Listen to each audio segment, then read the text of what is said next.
Nagsisimula ang pelikula noong Desyembre taong 1941 sa panahon ng pagsalakay ng Nazi sa Unyong Sobyet. Makikita natin ang isang truck ng militar ng Aleman na huminto sa isang lugar na may nyebe. Pagkatapos ay umalis ang mga sundalo sa sasakyan, kasama ang nahuli na mag-asawang Ruso. Ang lalaki ay may sako sa kanyang ulo, at nang ito ay tinanggal, siya ay makikitang nakasuot ng damit na parang kay Hitler. Dahil dito ay nainis ang mga Nazi, ngunit ipinaliwanag ng lalaki na sila ay mga aktor lamang na gumaganap sa isang teatro. Nang marinig ito, hiniling ng mga sundalo na gumawa sila ng pag-arte bilang mga aktor. Ang asawang babae ay nagdadalawang isip sa takot na sila ay papatayin pa rin, ngunit ang lalaki ay pumayag na gawin ito. Pagkatapos ay gumawa siya ng isang desperado na pagkilos na nagpapanggap bilang si Hitler. Gayunpaman, ang mga Aleman ay hindi humanga sa kanyang pagganap at sinabihan siya na huminto.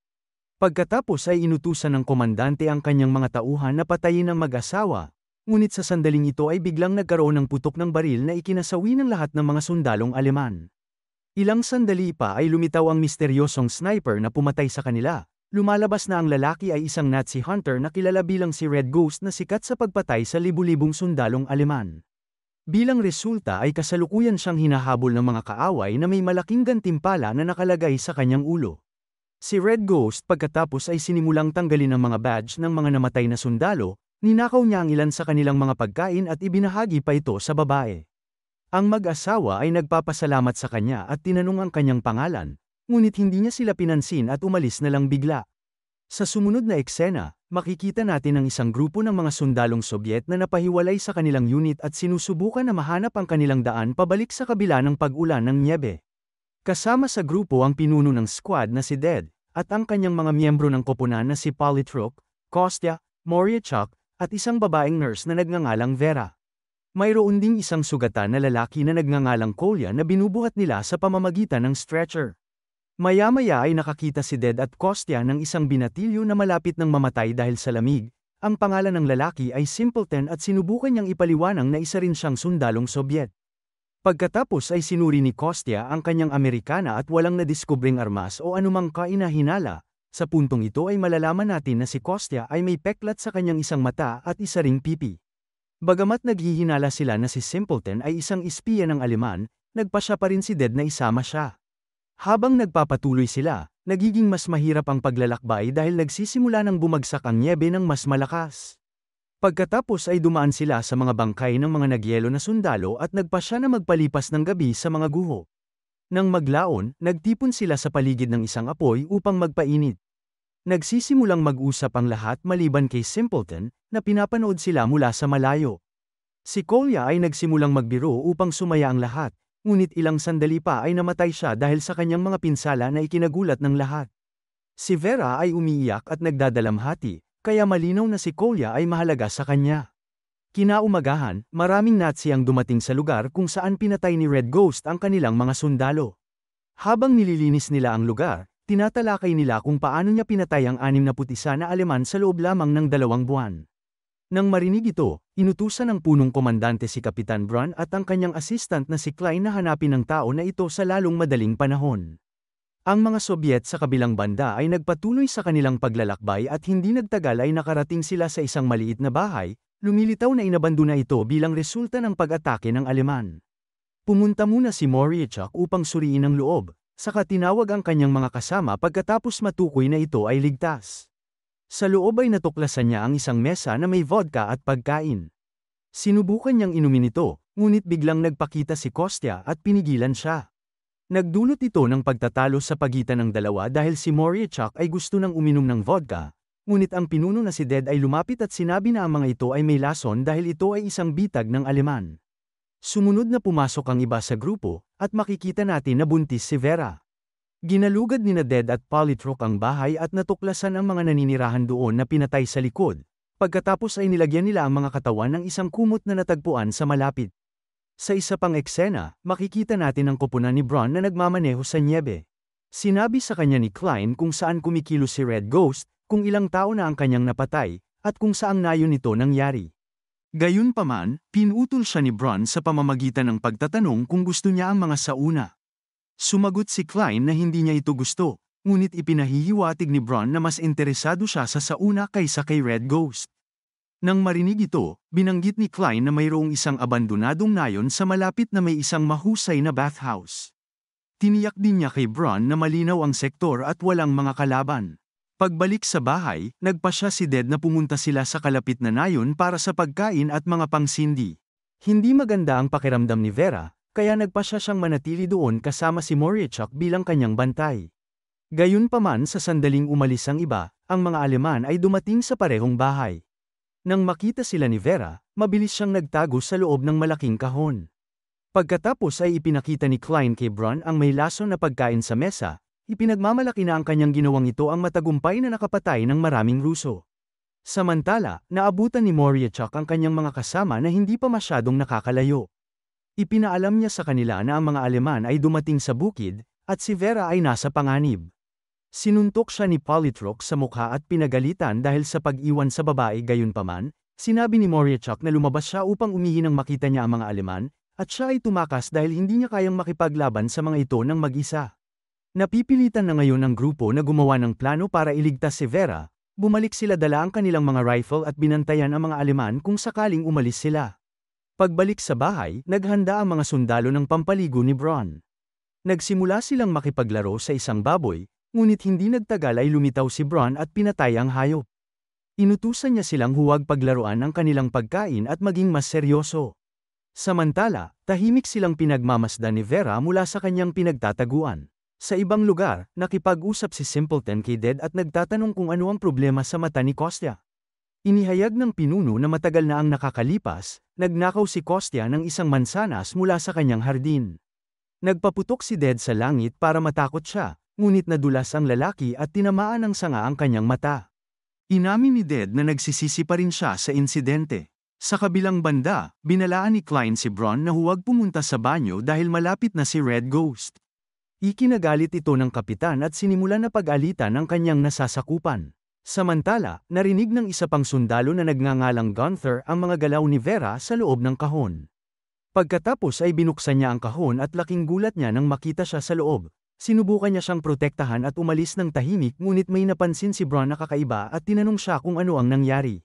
Sa huli, napilitan si Gunther na aminin na may nagtatago sa loob. Kasunod nito, sinimulan ni Bron na tanungin si Vera kasama si Gunther bilang tagasalin. Ang huli ay mukhang naiintindihan siya at tinitiyak sa kanya na hindi nila siya sasaktan, pagkatapos ay isiniwalat ni Vera na siya ay 8 buwang buntis at ang bahay ay pag-aari niya. Gayunpaman, napansin ni Klein na wala siya sa alinman sa mga litratong nakasabit sa silid at pinaghihinalaan nitong nagsisinungaling siya. Pagkatapos ay binago ni Vera ang kanyang kwento, ipinaliwanag niya na tumakas siya mula sa isang kalapit na nayon at naghanap ng kanlungan dito. Sa kasamaang palad, lumitaw ang problema ng matuklasan ni Klein ang uniforme niyang pangmilitar at ID sa sulok, na nagpapakita na siya ay isang sundalo. Nagsimula siyang magpanik at nakiusap sa kanila na huwag siyang papatayin, ngunit walang epekto.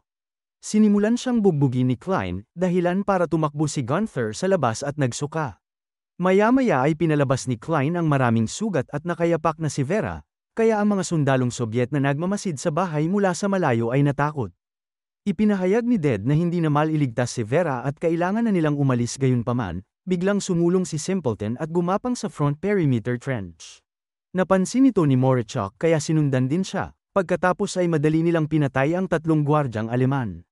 Sa kabilang banda, nagpasya si Klein na ibitin ang leeg ni Vera ngunit tumutol ang isa sa mga nakatatandang sundalo, at sinabing ito ay masyadong malupit na parusa para sa isang buntis. Sumang-ayon si Klein at nagpas siyang barilin siya sa halip. Si Vera ay nagsimula sa pagsasalita ng hindi maganda sa kanya at sinabing parurusahan siya ng Diyos sa kanyang mga kasalanan.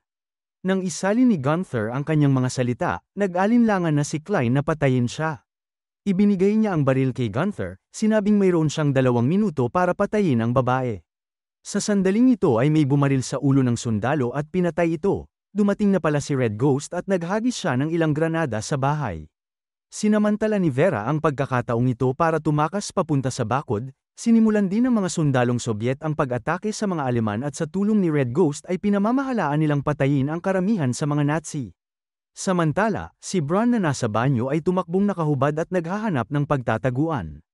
Hindi nagtagal ay dumating si Red Ghost sa banyo, kung saan binuhusan siya ni Klein ng kumukulong tubig. Pagkatapos ay sinubukan ni Klein na tumakbo palayo, ngunit siya ay natapilok at tumama ang kanyang noo sa isang kahoy na ikinawala niya ng malay. Maya-maya ay nagising siya pero nagpanggap siyang patay. Hindi rin maayos ang kalagayan ni Red Ghost at nawalan din siya ng malay dahil sa matinding paso sa kanyang katawan. Matapos patayin ang lahat, nakahinga ng maluwag ang mga sundalong Sobyet at dinala sa loob ang walang malay na si Red Ghost. Nagtipon sila sa paligid ng mesa at sinimulang kainin ang pagkaing iniwan ng mga Aleman, pinag-uusapan nila kung ano ang susunod na gagawin nang biglang sumakit ang tiyan ni Vera. Sa kabutihang palad, may karanasan si Dead sa pagpapaanak kaya tinulungan siya ni Simpleton sa proseso. Pagkatapos ng mahabang pakikibaka, sa wakas ay ipinanganak niya ang isang malusog na batang lalaki kaya ipinagdiwang ng lahat ang sandali. Sa ibang lugar, makikita natin si Bron na nakadamit ng pangbabae. Tumakbo siya palabas sa kalsada sa harap ng isang grupo ng mga Aleman. Ang grupo ay pinamumunuan ng parehong opisyal na una nang nag-atas sa kanya sa paghahanap kay Red Ghost. Naiinis siya sa itsura ni Bron at tinitigan siya na may dismayado na tingin. Di nagtagal, si Red Ghost ay nagising at nagsimulang ihanda ang kanyang rifle, hindi siya nagsalita at basta nalang lumabas ng bahay. Ang mga Sobyet ay nakiramdam mula sa kanyang kilos na ang mga Aleman ay nasa malapit kaya naghanda sila para sa labanan. Sa labas ng bahay, sa wakas ay tumayo na si Klein at nagsimulang tumakbo palayo. Sa sumunod na eksena, pinalibutan ng malaking bilang ng mga tropang Aleman ang bahay at sinimulan ang kanilang pag-atake. Sinimulan nilang maghagis ng mga granada na sumira sa kalahati ng bahay. Sa kabutihang palad ay walang Ruso ang napatay at nagsimula rin silang umatake pabalik. Si Vera ay nagtatago sa likod ng kalan habang ang iba ay nagpapaputok habang nagtatago. Dahil sa emosyon, si Dead ay humingi ng tawad kay Kostya para sa kanyang mata at naghanda ng humarang para sa kanya. Habang papalapit ang mga Aleman, pinatay ni Red Ghost ang ilan sa kanila at binato ng bomba ang punong komandante. Si Dead ay pumatay din ng maraming kaaway bago siya mismo ay binaril at napatay. Si Polytroch ay malubhang nasugatan sa labanan at na-dislocate ang kanyang panga gayunpaman, ibinalik ni Moriachuk ang kanyang panga sa pamamagitan ng suntok at binigyan siya ng vodka. Matapos maging magaling ng kaunti, kumuha si Polytroch ng machine gun at nag-amok. Nagawa niyang pumatay ng 4 na kaaway bago tuluyang napatay ni Bron. Ilang sandali pa, si Moriachuk ay tinamaan ng granada at kalunos-lunos na namatay. Si Kostya ay binaril din ni Bron na tila tumapos sa kanyang buhay. Matapos patayin ang lahat, sa wakas ay nagkaharap si Red Ghost at Bron. Nagkaroon sila ng isang matinding tunggalian, noong una ay gamit nila ang mga baril, pagkatapos ay ginamit ang bayonet, at sa huli ay naging mano-mano. Sa bandang huli, nanalo si Red Ghost at sinaksak niya si Bron gamit ang kanyang kutsilyo. Ngunit nang tila nananaig na ang mga mabubuting tao, lumitaw si Klein at binaril si Red Ghost sa kanyang likod na ikinamatay niya.